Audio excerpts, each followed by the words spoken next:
feeling really cold. I'm shaken, not stirred yet. So, how's the mood today? Are you confused or charmed up? Because someone wants you to be selfish, someone wants you to believe in your strengths, someone wants you to be passionate, and I'm one more who wants you to be foolish. So, when I spoke to Chinmay first, to talk about something to the students, I thought I'd talk about innovation, or about entrepreneurship, or about passion. But everything starts with an idea.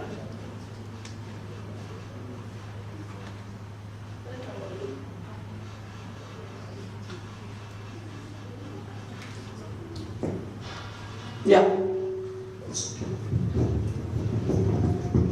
I think I'm too loud for this thing. So, I was saying everything starts with an idea, and more often than not, the idea is considered to be foolish. So, we'll talk about two things today. One, about nurturing your idea, and two, about being foolish. And before we start, I want to know that how many of us here think that they are foolish? We have a handful. It's good to be in foolish company. To start with, in my first design class at ITK, I was taught that ideas are like newborn babies and they need care and nurturing. Initially, I took it really easy, like you always do. It's just a statement. But later I realized that it's not an easy task to nurture your ideas. It's actually very difficult and challenging. Because the world out there has a very strong inertia against new ideas, against change. They are ready to say no, even before the idea is born. Not possible, nahi chalega. I remember as a first year engineering student, since we have a lot of engineering students here, I'm a mechanical engineer, by the way. As a first year engineering student, I had this weird idea of making a train which can run on water.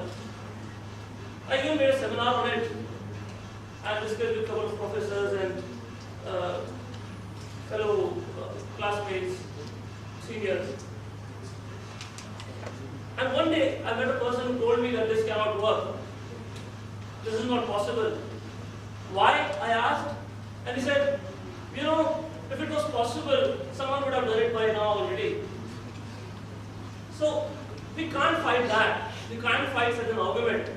But all we can do, or the least we could do, is stand strong and nurture our ideas and afford to look foolish. You see, being foolish is not a bad thing. Because most of the inventors and scientists were considered foolish at some point of time. There is a story of two brothers in their mid-30s in the late 18th century. They were considered or gaining popularity as the biggest fools and frauds in the US because they claimed something unimaginable to the world. They wanted to fly with a 4-stroke petrol engine. And later, they were known as the Wright brothers, who gave us our first stable motorized flight. Now, they were really foolish.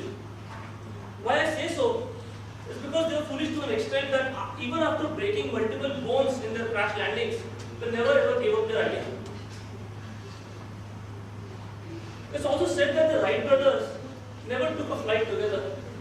Why? Because they wanted to make sure that at least one of the fools survives in case of a battle attack. So if you think you can be this foolish to nurture an idea, congratulations, you've just arrived.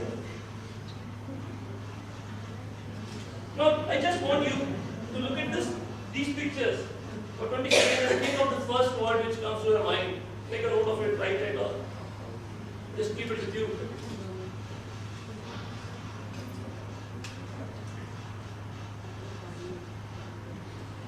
So what do we have? How many with beautiful? full of life, sweet, cute, but not many with ugly, pathetic, ridiculous, because they are newborn babies. And like I said, ideas are like newborn babies. So the fact remains that there is nothing called a foolish idea, or a pathetic idea, or an ugly idea. So the next time when we are having brainstorming, like when we said, and having criticism of all different sort of ideas, we have to remember this image, that there is nothing called a foolish idea, and we need to appreciate everything which comes out of our mind.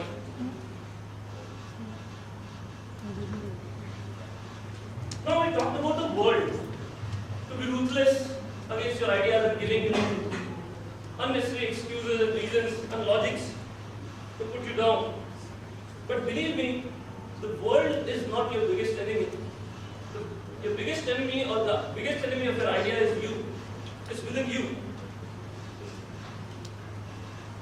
And why so? Because you think you're too smart. You think you're smart and you're not able to put your idea to the table. You have your own inhibitions. You think that, is it the right time? Is it the right place? Will I look like a fool? I bet you will. But if you've already embraced the fact of being foolish, you don't have much to lose, do you? And even if you fail miserably, like my train on water did, it's always better to regret your foolish actions today than repent no action at all tomorrow. So if you have an idea with you, be brave, be a fool, and come out with it. Now, once your idea is on the table, you need to scale it. You need to add more imagination to it. But you will face few more challenges. You will face challenges of practicality, feasibility, cost effectiveness, revenue stream.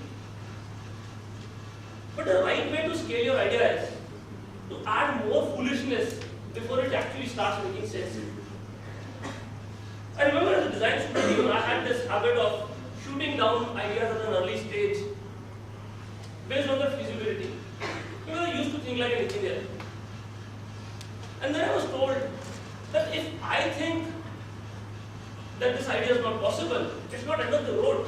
Because I'm not the best engineer in this world. There are better people to make it work. And even if it is not possible today, if it is not feasible today, let it be a challenge for the next generation, like the time machine. But somehow, add more foolishness to it. The point is, while scaling your idea, you have to remember that ideation and evaluation are two different things, and they should not be clubbed together. Like you never evaluate a newborn baby based on his IQ, CQ, or even PQ. You allow it to grow, you allow it to scale, and then you start being judgmental and put it through the grid of feasibility, practicality, cost effectiveness. Now you have scaled your idea and you have a product or a service or system in front of you. It's time to be wise, or if I can put it, be a wise fool. Because till now we were nurturing our ideas in a small group, in confined spaces. And like, again, a newborn baby, every idea has its own gestation period. And you really don't want to keep it to yourself for too long. Or else you will spoil it. You have to come out with it. Maybe you think it's not too perfect. But believe me, it will never be. You have to take the first step. You have to be the first wise fool. Moreover, you really don't want to lose your idea to some other fool. Because remember, and this is short, and the last thing, that all fools think alike. Thank you.